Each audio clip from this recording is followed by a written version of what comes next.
I'm going to finish the chapter now, Summer Holiday. The ground floor of the hotel was a maze of public rooms, all of them named in gold letters on the doors. I wandered through the lounge and the smoking room and the card room and the reading room and the drawing room. None of them was empty.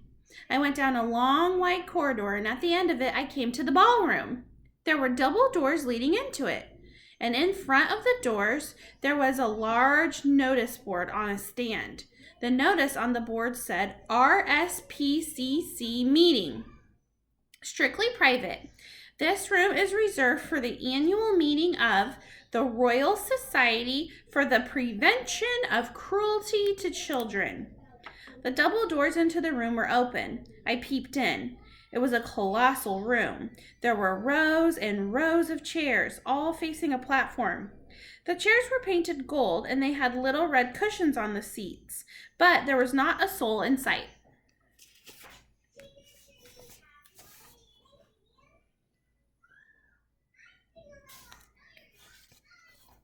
I sidled cautiously into the room. What a lovely, secret, silent place it was. The meeting of the Royal Society for the Prevention of Cruelty to Children must have taken place earlier in the day, and now they had all gone home. Even if they hadn't, even if they did suddenly come pouring in, they would be wonderfully kind people who would look with favor upon a young mouse trainer going about his business.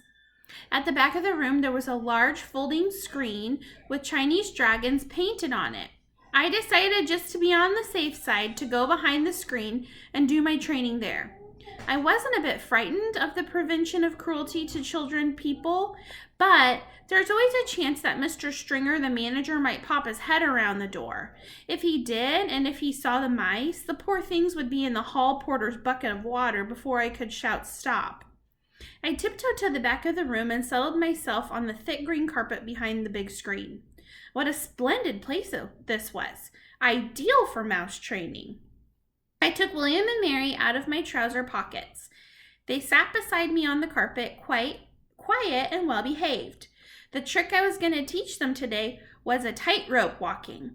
It was not all that difficult to train an intelligent mouse to be an expert tightrope walker, provided you know exactly how to go about it.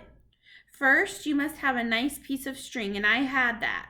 Then you must have some good cake. A fine currant cake is the favorite food of white mice. They are dotty about it. And I had brought with me a rock cake, which I had pocketed while having tea with Grandmama the day before. Now, here's what you do. You stretch the string tight between your two hands, but you start by keeping it very short, only about 3 inches. You put the mouse on your right hand and a little piece of cake on your left hand.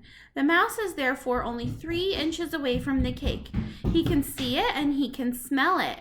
His whiskers twitch with excitement. He can almost reach the cake by leaning forward.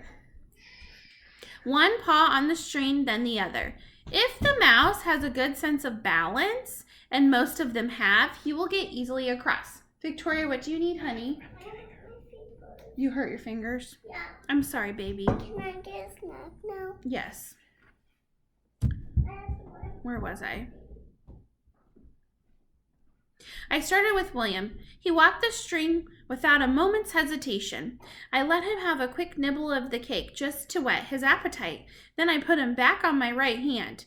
This time I lengthened the string and I made it about 6 inches long. William knew what to do now. With superb balance, he walked step by step along the string until he reached the cake, and he was rewarded with another nibble. Quite soon William was walking a 24-inch tight rope, or rather tight string, from one hand to the other to reach the cake. It was wonderful to watch him. He was enjoying himself tremendously. I was careful to hold the string near the carpet so that if he did lose his balance, he wouldn't have far to fall. But he never fell. William was obviously a natural acrobat, a great tightrope walking mouse.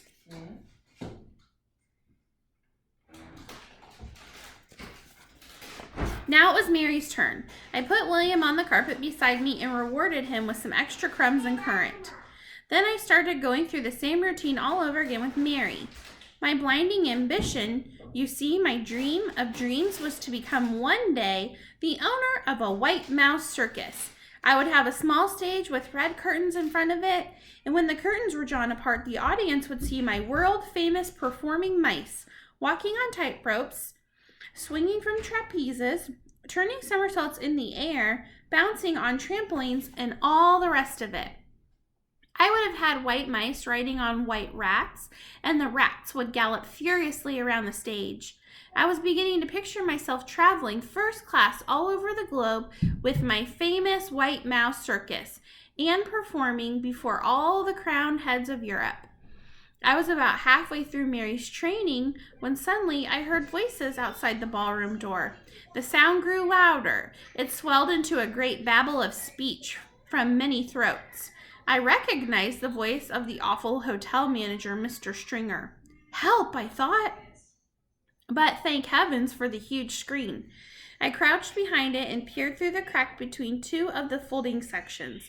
I could see the entire length and width of the ballroom without anyone seeing me. Well, ladies, I'm sure you will be quite comfortable in here, Mr. Stringer's voice was saying.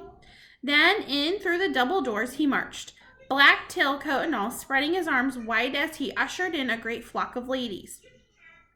If there is anything we can do for you, do not hesitate to let me know, he went on. Tea will be served for all of you on the Sunshine Terrace after you have concluded your meeting. With that, he bowed and scraped himself out of the room.